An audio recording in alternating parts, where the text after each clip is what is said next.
اعوذ باللہ من الشیطان الرجیم بسم اللہ الرحمن الرحیم رحمت کن نظر برحال زارم یا رسول اللہ غریبم بے نوایم خاک سارم یا رسول اللہ صلی اللہ علیہ وآلہ وسلم۔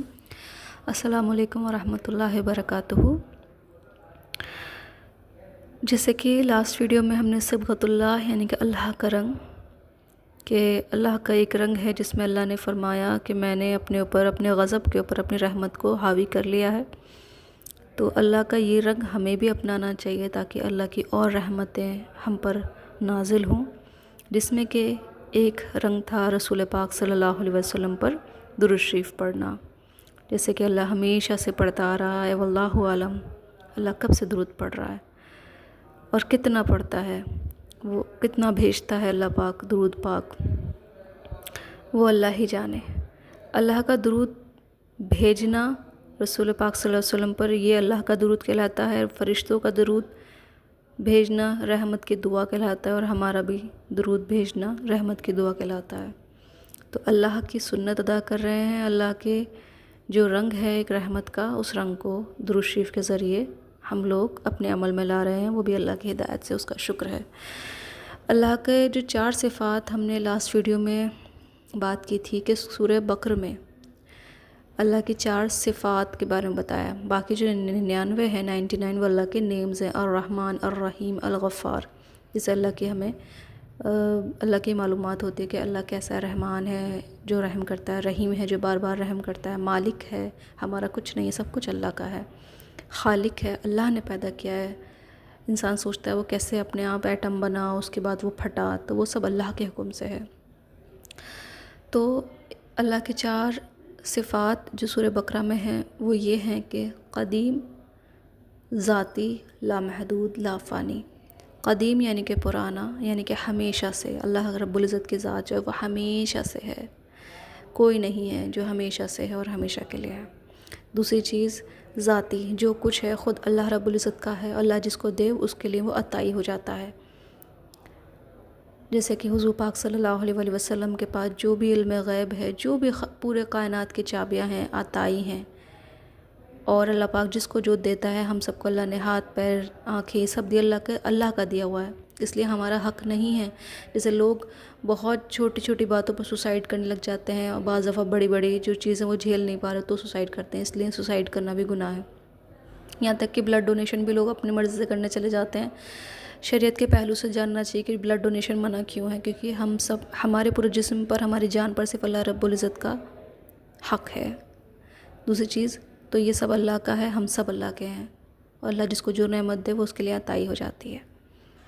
تیسری صفات جو ہے لامحدود، اللہ کی جو نعمتیں ہیں، اللہ کی جو ہم لوگ، اللہ کی اگر ہم کریٹیوٹی دیکھیں کہ اس نے آسمان بنایا، اس کا کوئی سرا ڈھونڈ نہیں سکتا، پیڑ کو کوئی گن نہیں سکتا، ان کے اندر جو کلوروفل جو کلر ہے، گرین کلر، کتنا خوبصورت گرین کلر ہے، وہ کوئی اس کو بنا سکتا ہے؟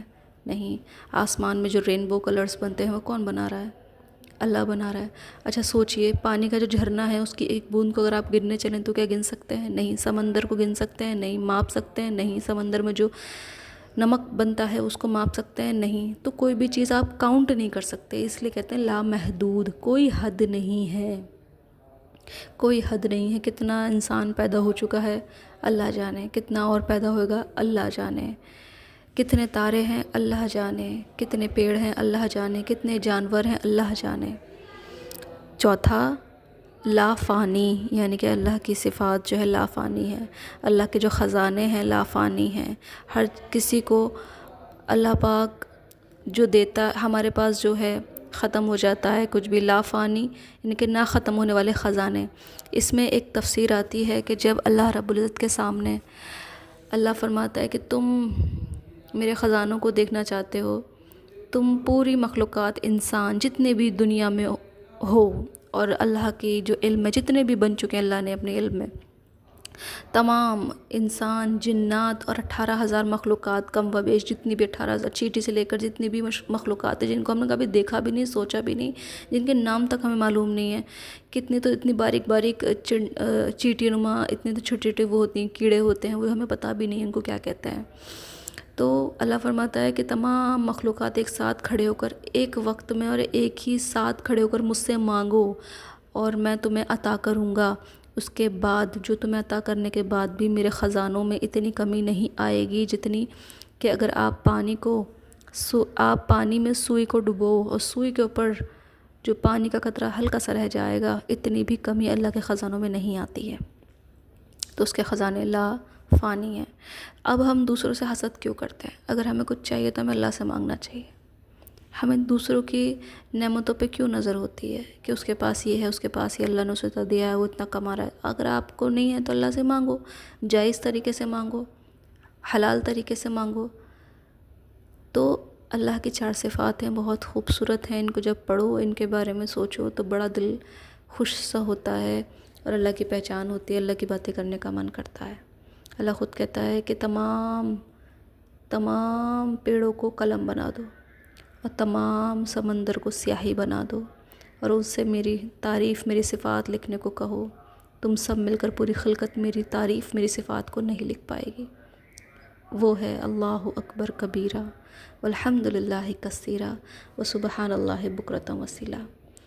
اتنی پیاری پیاری باتیں ہیں قرآن میں، لیکن ہم لوگوں کے پاس اتنی غفلت ہے کہ ہم لوگ قرآن سے جڑ نہیں پاتے۔ اللہ پاک درود شریف کی برکت کے ذریعے ہم سب کو قرآن اور اللہ پاک سے ہمارا مضبوط رشتہ نصیب فرمائے۔